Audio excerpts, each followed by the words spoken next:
kugira ngo umuntu akorere amafaranga ku mbuga nkoranyambaga hari ads publicité zinyuraho. Izo publicité nizo dukuramo amafaranga. Ni ukuvuga ngo ibigo bije kwamamaza, nk'urugero nasohoye indirimbo, iyo ndirimbo sinzi niba mujya mubibona iyo mugiye mu bindi bihugu, iyo ugerageje nko kuyikandaho hari akavideo gato gatambuka kamamaza, ukabanza ukakareba. Abo bantu baba bishyuye, ayo niyo mafaranga aza akagaruka akagera ku wakoze iyo content. Hano mu Rwanda rero bisa nkaho twese turi premium, bisa nkaho twese twishyuye kujya tureba tutarebye publicity. Izo publicity ntago zijya zinyuramo. Muri ubwo buryo rero ntago tubasha gukorera amafaranga uko bikwiye.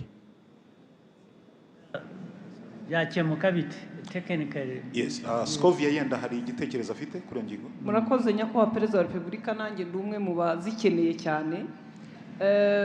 Iki kiganiro kigeze kiba kuko ari ibintu biri tekiniko muri ICT. Tuza kujya mu kiganiro na Minisitiri w'Urubyiruko ndetse n'umukozi ukora muri Minisiteri y'Ikoranabuhanga.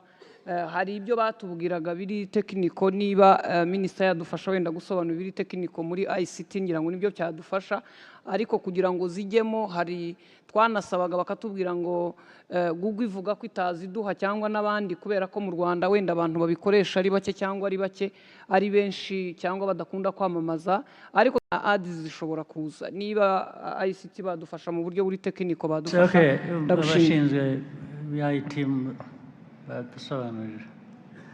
Thank you very much, Your Excellency. Nkuko bari babivuze, ibigo nka Meta, YouTube na TikTok byose bishyiraho eligibility requirements bituma ibihugu bishobora kuba byakora platform monetization, aho abafite ibihangano bashobora kubibyaza umusaruro.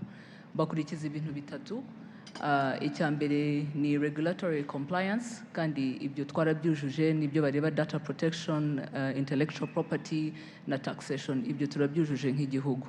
Icya kabiri bareba, nkuko Bruce Melody yarabivuze, ni volume of advertisements. Ni ukuvuga ngo dufite abantu benshi bashobora kuba bakwadvertisinga kuri izi mbuga nkoranyambaga, bikadufasha bikadufasha kugira ngo uko tuzamura iyo volume ya advertisement, n'aba local content creators bagire percentage bashobora kubonaho, ari naho ngira ngo tukiri hasi kuri izo volumes. Ngira ngo ntanze urugero, biba bisaba nibura hagati ya igice cya miliyoni na miliyoni y'amadolari ku kwezi in terms of volumes of advertisement, kugira ngo igihugu gishobore kuba cyaba eligible. Icya gatatu ni payment infrastructure, ishobora gutuma ya mafaranga babonye bashobora kubona kuri izo mbuga nkoranyambaga ashobora kuba yabageraho, kandi ibyo turabifite.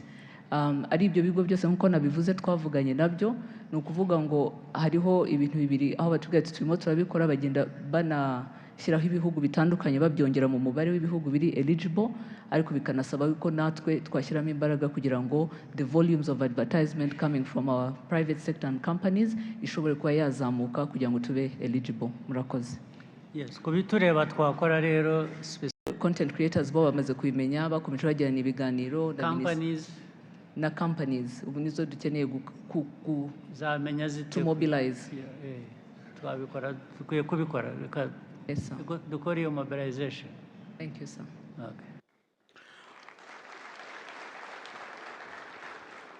Murakoze cyane nyakubahwa Perezida wa Repubulika. Twari turi kugana ku musozo. The Speaker yaramaze kutubwira umunyarwanda twifuza. Minisitiri w'Uburezi, nuwuhe munyarwanda twifuza?